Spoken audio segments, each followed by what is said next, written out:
আয়াত ২২ وتلك نعمة تمنها علي أن عبدت بني إسرائيل অনুবাদ আর আমার প্রতি তোমার যে অনুগ্রহের কথা উল্লেখ করে তুমি দয়া দেখাচ্ছ তা তো এই যে তুমি বনি ইসরায়েলকে দাসে পরিণত করেছ।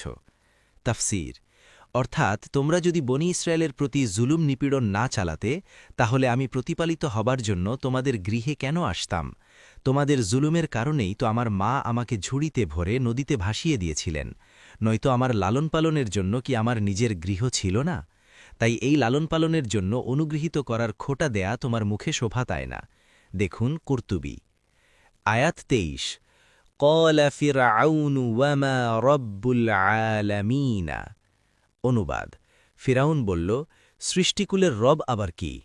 قال رب السماوات والأرض وما بينهما إن كنتم موقنين মুসা বললেন, তিনি আসমানসমূহ ও জামিন এবং তাদের মধ্যবর্তী সব কিছুর রব, যদি তোমরা নিশ্চিত বিশ্বাসী হও।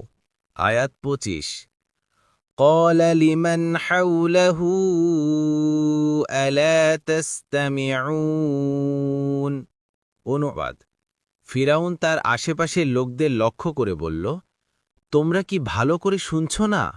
আয়াত ২৬ قال ربكم ورب آبائكم الأولين অনুবাদ মুসা বললেন, তিনি তোমাদের রব এবং তোমাদের পূর্বপুরুষদেরও রব। আয়াত ২৭ قال إن رسولكم الذي أرسل إليكم لمجنون অনুবাদ ফেরাউন বলল, তোমাদের প্রতি প্রেরিত তোমাদের রাসূল তো অবশ্যই পাগল। আয়াত ২৮ قال رب المشرق والمغرب وما بينهما إن كنتم تعقلون অনুবাদ মুসা বললেন, তিনি পূর্ব ও পশ্চিমের এবং তাদের মধ্যবর্তী সব কিছুর রব, যদি তোমরা বুঝে থাকো।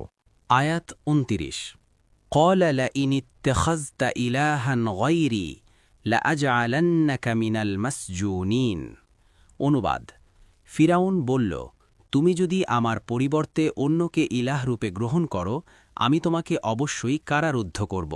আয়াত ৩০ قال أولو جئتك بشيء مبين অনুবাদ মুসা বললেন, আমি যদি তোমার কাছে কোনো স্পষ্ট বিষয় নিয়ে আসি তবুও। ১ নম্বর টিকা অর্থাৎ যদি আমি সত্যিই সমগ্র বিশ্বজাহানের আকাশ ও পৃথিবীর এবং পূর্ব ও পশ্চিমের রবের পক্ষ থেকে যে আমাকে পাঠানো হয়েছে এর সপক্ষে স্পষ্ট আলামত পেশ করি, তাহলে এ অবস্থায়ও কি আমার কথা মেনে নিতে অস্বীকার করা হবে এবং আমাকে কারাগারে পাঠানো হবে? দেখুন বাগাবী। পরবর্তী তাফসিরে যেতে ভিডিওটি শেষ হওয়ার পূর্বেই এই বক্সে ক্লিক করুন। ভয়েস বা উচ্চারণে অনিচ্ছাকৃত ত্রুটি ক্ষমাসুন্দর দৃষ্টিতে দেখবেন ইনশাআল্লাহ।